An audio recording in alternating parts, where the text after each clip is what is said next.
The king in the north! The king in the north!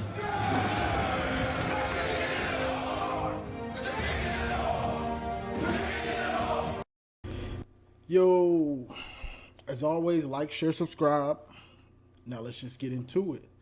So I wanted to reply to some of the comments on my last video because I just felt like it needed to be replied to with a video so I can just really talk about it.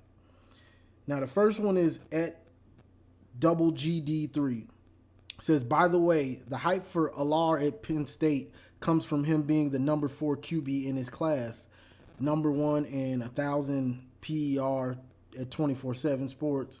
He's 6'4", 235 and can run and has an arm. As a prospect, he is top tier. That's all well and good. What has he proved? See, hype is just hype to me. I don't really get behind these hype trains because, one, he's a quarterback.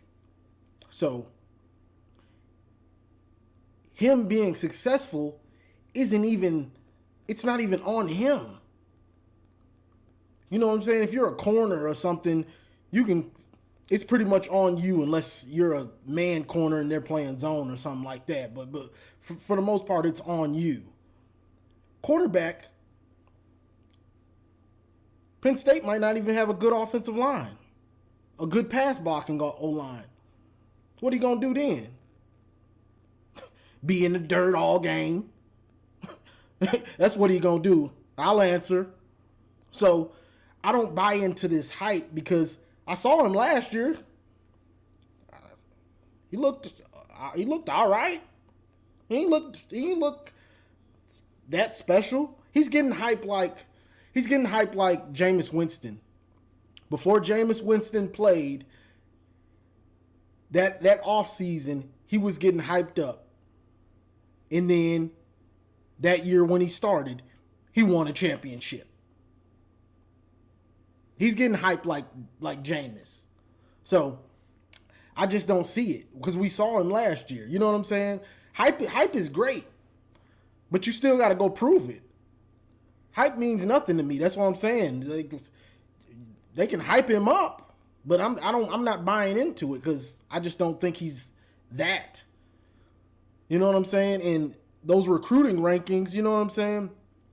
Graham Mertz. Remember him? At Wisconsin?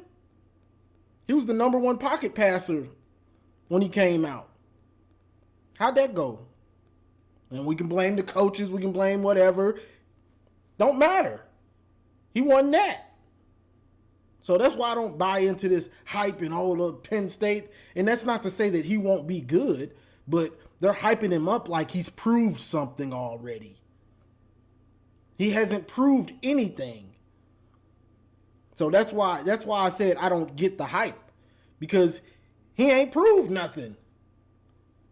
You know what I'm saying? Like, he hasn't proved anything for me to believe the hype. And then I actually saw him play last year when he came in against Michigan. Didn't look that good. Even if it was a blowout, he still didn't look that good. When it's a blowout, that's the time where you can look good because you're getting blown out.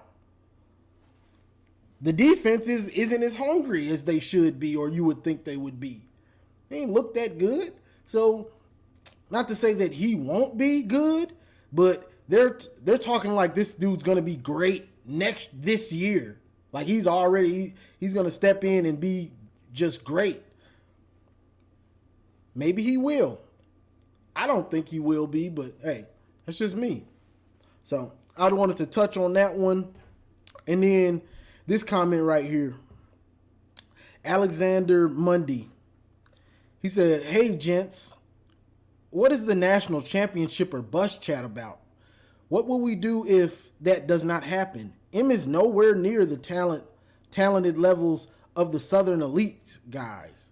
It's not even close. Y'all follow recruiting. Gotta listen to some of the other soapbox homers too. I'm guessing you probably listen to Minister Sports and listen to Chris talk about the recruiting, the talent, I don't know what you want to call it, but it's a little talent thing that he's always talking about. But national championship or bust. First, what are we going to do if we don't? I mean, we're fans. We're going to be mad if we lose one game. That's every fan base that has expectations of winning. I mean, you're going to get mad and then you're going to move on. I mean, what do you think you're going to do? But as far as the national championship or bust, that's not coming from fans. That's coming from the team. That's coming from Blake Corum saying, I'm coming back to win a championship. I've got unfinished business. That's where it's coming from. That's coming from all these dudes that we hear talk. They want a national championship. Last year, they wanted to make it to play Georgia to make up for losing in 2021. They wanted to make up for that loss, and were ready for the challenge to go up against them and try to win a national championship. Now they lost to TCU. That's another story, but that's their mindset. That's the team's mindset. Beat Penn State, beat Michigan State, beat Ohio State, win the Big Ten, make the playoff, and win a national championship. That's the team's goals. That's what they say. That's not Homer talk. That's the players that actually play on the field talk. That's what they're saying. So that's where you're getting this national championship or bust, because that's what the team's goals are. We're not just making this up. You can actually go hear Blake Corum talk about it. You can go hear J.J. McCarthy talk about it. You can see them put in drills to beat the national champion. The beat Georgia drill. The Georgia drill. To raise their intensity levels and focus to go up against the national champion.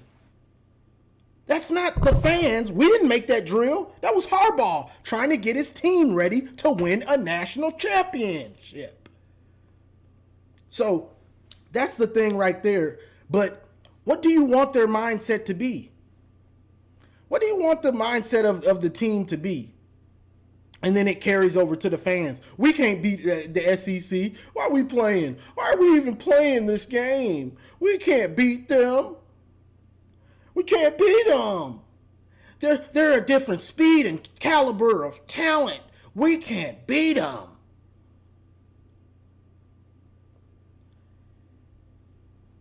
I'll tell you what that is. That's loser. That's loser mentality. I can't beat them. We can't beat them. We can't beat them. They're in the South. They got the speed and the talent. Let me tell y'all something. And a lot of people don't seem to understand this. Talent is great. Talent is a big thing. But coaching, game plan, execution is even bigger. I watch football, so I've seen Miami go up against you know who, Ohio State, and lose in the BCS championship to a team, maybe a team loaded with so many NFL players. It was unbelievable. I've seen that happen. Them beating Willis McGahee and Andre Johnson and all them boys. I've seen that. They weren't supposed to have no chance. But guess what? The coaches got in the lab, figured out the weaknesses of Miami. Everybody has weaknesses. I don't care about all that speed. You can have all the speed you want to. You still got weaknesses. Find them. Find them. Break down every player, find their weaknesses. They all have them. There's nobody that's perfect. They can be perfect in the record book, but when you start breaking down that film, you can find weaknesses. Things to exploit. So that's what OSU did. That's what D'Antoni on defense figured out a game plan to slow down Dorsey and all those dudes. But you got to be willing to put in the film work and the work and actually have somebody that's smart enough to figure that out. But just saying, oh, they got talent, we can't win. They're big and fast, we can't beat them. Come on. No, you don't want to beat them. Maybe you don't want to. Maybe you scared. But anybody can be beat. The question is, are you going to put in the work to beat them? Are you going to do that extra film work to break down what their weaknesses are? Are you going to get on the field and are you going to execute flawlessly, or are you going to make mistakes? That's the thing about the game. Anybody can beat if you have a great game plan, have some players that can execute said game plan. Anybody can be beat. But the mindset of, oh, we can't beat them. Guys, stop thinking that the team might have a chance to maybe win a championship. We're just going off what the players are saying. And when these dudes say they hungry, that's what I want to hear. They hungry to win a chip after coming close. Because if you go back in history of most sports, most teams have to lose before they win that big championship. That's normally how it goes, the progression. You get close, then you find your way through, and then you win it. Sometimes it don't happen. Sometimes you just get close, you get close. Buffalo Bills, you get close 4 times, and then you never win it. That happens too. But most of the time, a team loses a couple times, and then they finally break through because they still got that hunger, that passion, that pain of losing. It drives you to want to beat whoever's been in your way. That's why you see them so hungry for Georgia. Because they stopped them the one year. So the hunger is there to execute better, to be more intense, raise the intensity level in practices.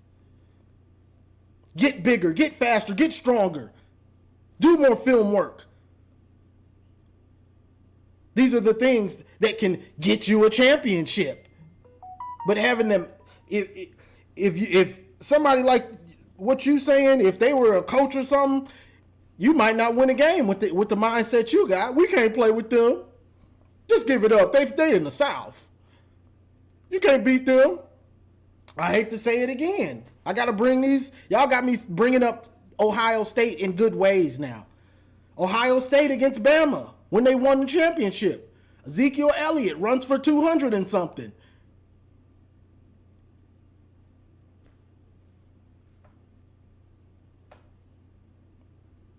Am I lying?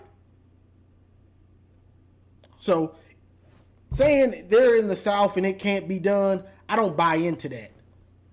Now, if you say our game plan isn't going to be good enough to beat them, you might be right. I buy into that. I buy into that. You saying the game plan ain't good enough. Or you saying our players won't execute good enough. I'll buy into that. They ain't going to execute good enough to be the SEC team. I'll buy into that. But just saying, oh, they're more talented. Now, if you say Jim Harbaugh can't outcoach Kirby Smart, I'll buy into that. You could be right. But just saying they've got better players, they've got more speed and talent, that's why they win all the time, I don't buy into that. That's like Chris from Menace to Sports, he hit me with this once. He said, that's a lazy take. That's a lazy take. So I'm going to hit you with it. That's a lazy take. That's a lazy take right there, bro. For real. Because coaching and execution goes a long way. You can beat anybody with it. Great coaching, great game plan, and executing said game plan, that goes a long way. You can beat anybody, even the great SEC. So that's what that, and somebody else was asking about the receivers. The receivers, most of them are unknown. Most of them haven't proved anything. Even Darius Clemens with all of his hype from last year before the season hasn't proved anything. You know what I'm saying? So besides Roman and CJ, it's unknown. Them dudes are unproven. Morris, Peyton O'Leary, these guys are Clemens. They haven't done anything. So besides CJ and Roman, they're all unproven. So I can't say who I'm expecting. You would expect Darius Clemens to be that dude this year. That's what you would expect. But who knows? You would think he would be. As big, as fast. Dude is built like a tank. So you would think he's going to take that step. But knock on wood, you never know. Same thing, like you would have thought Andrell Anthony would have took that step last year. He was confused, bewildered. You know? So you just hope in the offseason these players focus on their weaknesses and get better. And then that it clicks, and all of a sudden they're the player that you hoped that and wish that they would be or could be. You know what I'm saying? Because every offseason, because just like somebody was saying JJ, if JJ is who he is, if we threw more, he'd probably throw interceptions. I don't go by that, because every offseason, these players have the opportunity to get better and become better players and fine-tune their game. That's what the offseason is for, is to get better. So that's my thought process. You know what I'm saying? Like JJ, you talk about the JJ's got a full offseason to get better. Clemens had a full offseason to get better.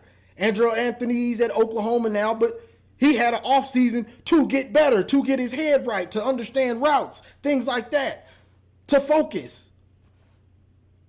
Everybody has the chance to get better in the offseason, so you don't come back 2023 the same player you were in 2022. No, I'm a better version of that dude.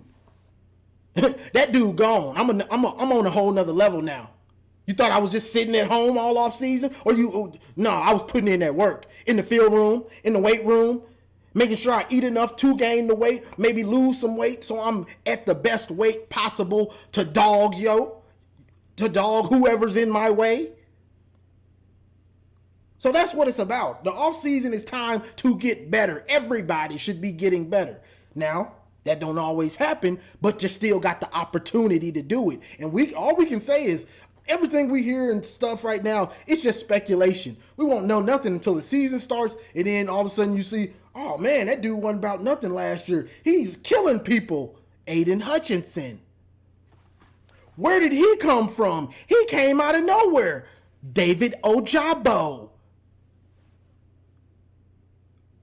Ojabo was unknown. All of a sudden this dude is killing. Strip sack king. So that's the point. Off season is time to get better and work on your game. That's all I got for this one. I just wanted to touch on a few of those points, and I got off topic on what I was talking about the last one, but it happens. But like, share, subscribe, and as always, go blue. It's great to be a Michigan Wolverine.